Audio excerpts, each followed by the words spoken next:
We're not expecting the government to do anything. The government told us that we must report here on the 1st of September because they don't have the finance to give us to bring up the staff that we need.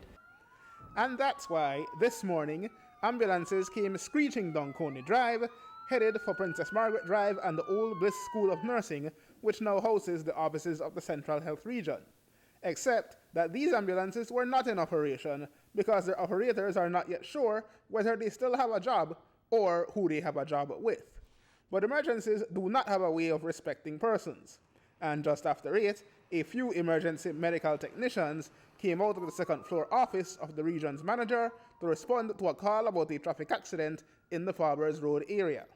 Fortunately, it turned out not to be serious. But what is a serious matter is that there is an impasse in relation to a potential agreement that would keep the status quo while giving BERT more room to work with. According to E.M.T and Office Assistant Barbara Martinez, there was and is nothing in writing. He didn't come with an agreement. He came with, I believe, we will look into it. But it's unfair that he said, we thought we had an agreement, or at least I did when I left the office on Monday. How could he thought that we had an agreement when there was nothing on the table to sign? Ms. Burks told him, put that in writing. That was the only stuff that he thought was an agreement, I believe. The question was asked by Ms. Burks. So what then if we do not agree to these terms? Dr. Manzanero say the staff and the ambulance the ambulance, go to Central Region and report to such and such. So that's what we did. When it comes to the billing situation that he said that we came up with, no. They came up with that situation. They came to the office, went through the papers, and they put a price on each emergency runs that they were going to pay us. Not us, not BERT. They put the price. Which is not anywhere close to what it actually costs. Yes, ma'am. BERT, according to Martinez and Canol, has been steadily losing workers to government service due to higher pay rates, and they have had to shift around workers on sick leave and part-time from other jobs.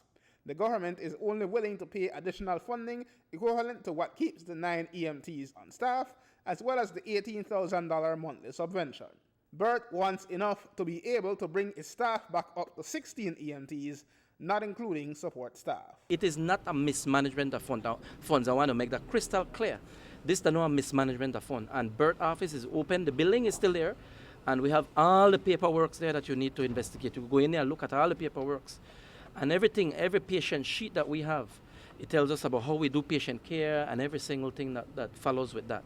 So I just want to make that crystal clear. This is not a mismanagement of fund, but we were soliciting, or we were asking the government to help us, to provide us so that we can have more employees and bring it up to 16 so that we can work comfortably.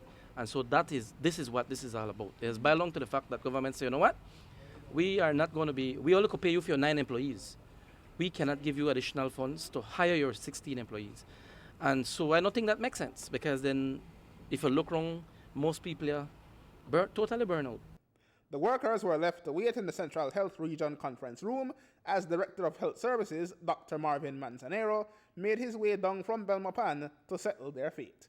Aaron Humes reporting for News 5.